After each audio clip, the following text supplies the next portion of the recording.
Meron yung mga musicians that time. I have no recording studio. I have no any access sa mga mamahaling mic and all that. And para po sa akin, gusto kong sabihin again, I always say it, na never be afraid to start alone and to start small. Para po sa akin, nakatulong talaga tong internet, especially PLDT Home Fiber. For me as an artist, I take inspiration a lot sa internet. And syempre, aminin na natin, mahirap po talaga nang walang internet. In this day of age, tama po, di ba? Para po akong mahihimatay talaga pag wala. May isang buffer lang 5 seconds, ayoko na. Hindi, pero grabe po yung impact sa akin. And I feel and I really believe that it plays a vital role, hindi lang sa, again, nakikita po natin yung mga success stories, hindi lang po as a musician, but also sa kahit anong field. And with this new connection that we have sa PLDT, everything is more accessible, hindi lang po sa mga taong may kaya. So maraming salamat po PLDT for giving us this opportunity as well to spread this news, good news, na hindi lahat ng tao ay kailangan nasa certain age, nasa certain standpoint sa buhay nila. Anyone can start and anyone can be successful.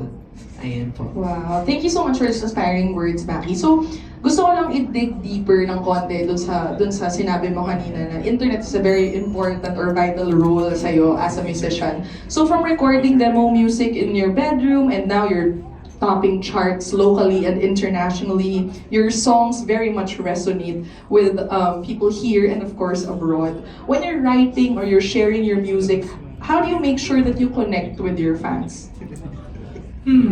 Well, personally for me kasi, I start with what I like.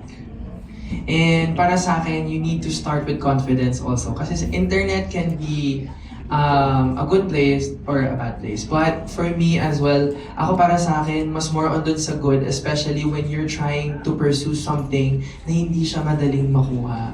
And we're very lucky na ganito po yung generation na nabigyan kami ng mga ganitong kabibilis na internet para ma-express namin yung passion namin, especially music. And may mga platforms na para dito na mapakita namin sino kami as an artist. You know, you don't have to audition masyado.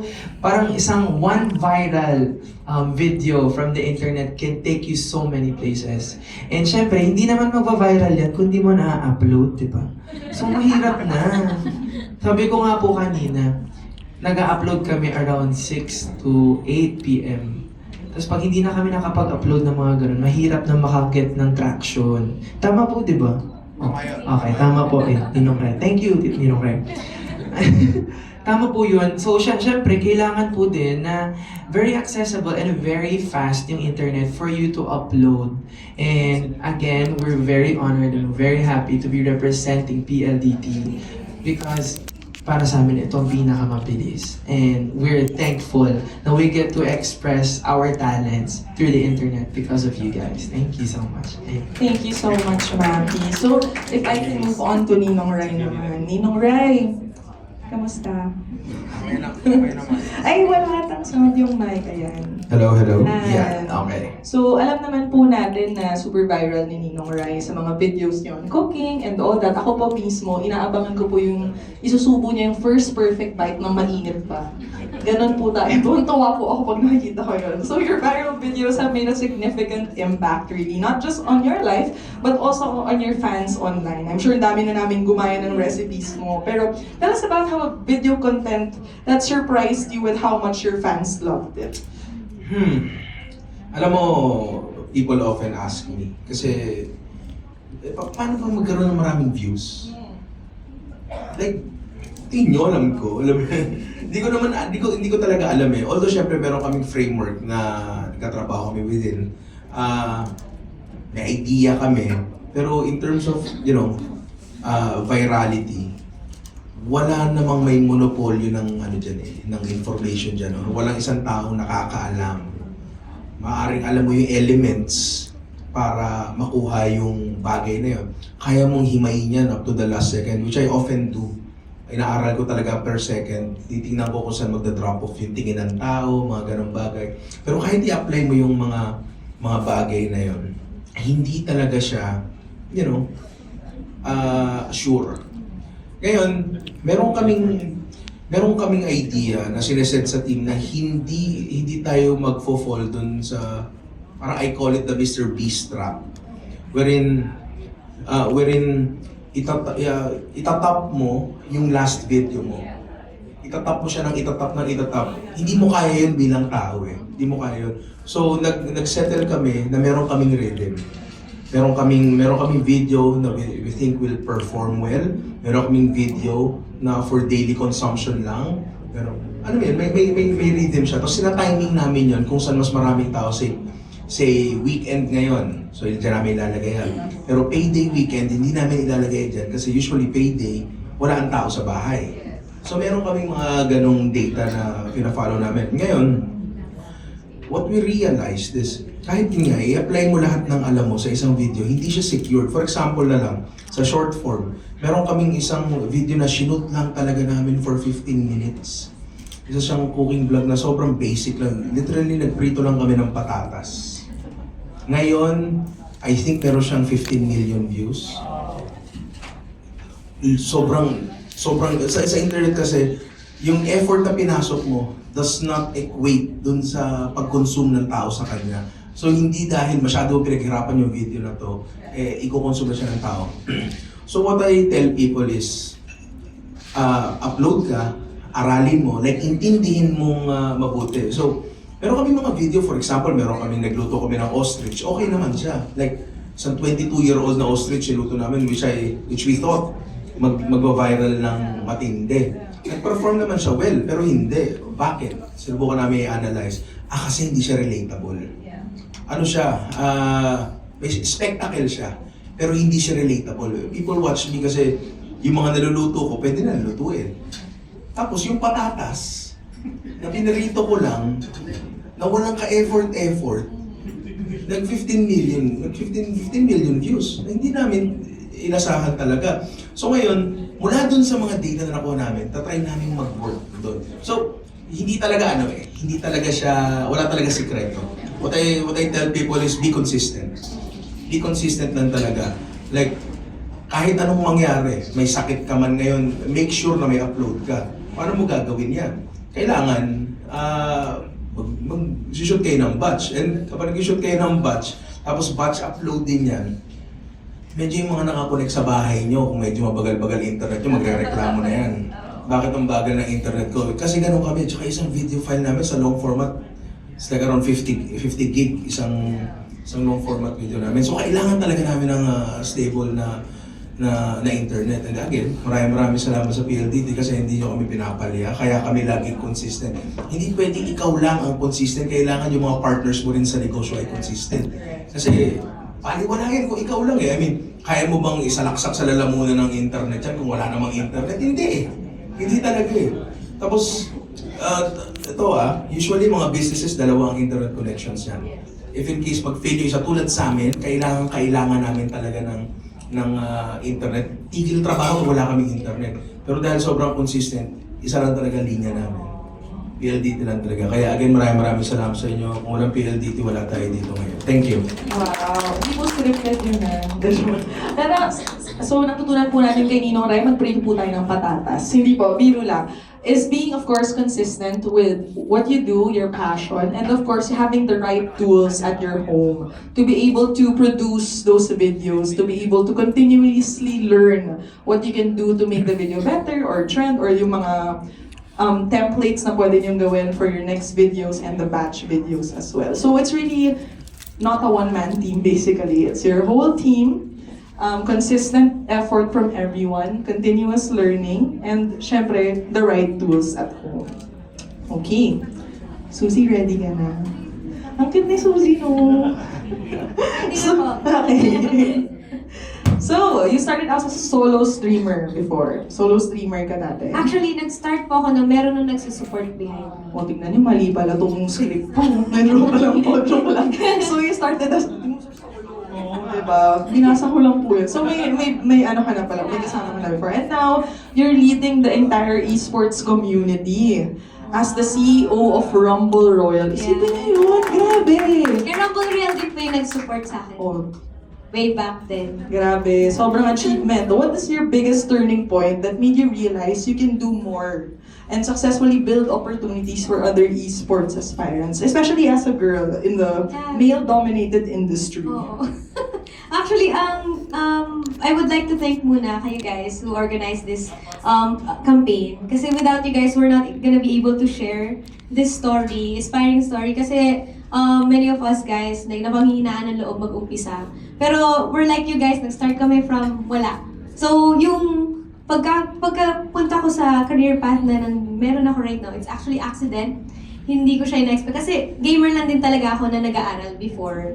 I was studying computer engineering and most of my classmates during that time likes to play. So we play after kapag meron kaming free time, ganyan. Tapos may nag-aya one time na, uy, may Philippine representative representing the, Philippine representative. So, na ipapadala sa, worlds, right? So, nagsama-sama kami. You know, if you know the term na nag-EB kami, like eyeball, ganyan.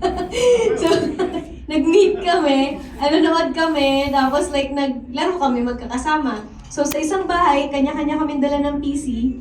Tapos, doon kami naglaro, magkakasama. Tapos, nung time na nun, nagkaroon ako ng problem sa tuition fee. Tapos, I was planning to stop kasi nga, thesis na pag engineering, magastos ang Tapos, nung time na yun, from Rumble Real, our friend, tapos nagsabi siya na, maybe we can stream. Twitch pa nun way back. Tapos, I tried to stream with them. So, sila nag-set up, sila ganyan.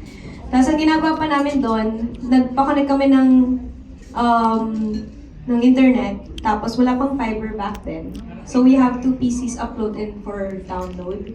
And then, video capture. Medyo technical. Pero yun, doon na siya nag-start. Tapos, nagulat ako kasi I was just play. Kasi nga daw, sinasabi ng friends ko na, ibang klase kasi yung gameplay ko. Kasi I'm little, pero yung mga gamit kong champion, mga mama. Mga mama, tas mga tank, ganon. So, hindi ako nagsusupport. I'm off-tank or mga berserk, ganon. And I like yung mga war games. I play Call of Duty. Way back then pa, nung wala pa internet, Red Alert, ganyan. Tapos, Company of Heroes, ganyan. So weird yung mga nilalaro ko. Tapos, nung time na yon, within just 7 days, na-earn ko yung buong college tuition fee ko.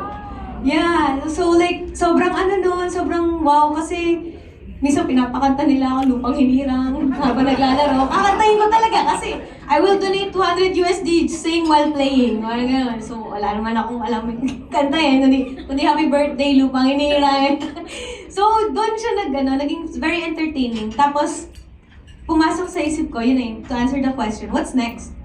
So what's next for me is, pwede pala to. Tapos may mga brands na lumalapit. Actually, if you guys remember, you were one of the first brands who supported me, PLDT. Yeah, nung nagsa-start pa lang yung career ko as Suzy Sor and yung Rumble Royal. Tapos, together with Suzy Sor, nag-grow din si Rumble Royal as his production and now it's creative experience agency. So we do online and offline activation. And speaking of online, very important yung mga na-organize naming tournaments, show, ganyan. Kaya very helpful na we have super reliable connection. Kasi ever since I was using talaga PLDT, wala to sa script guys.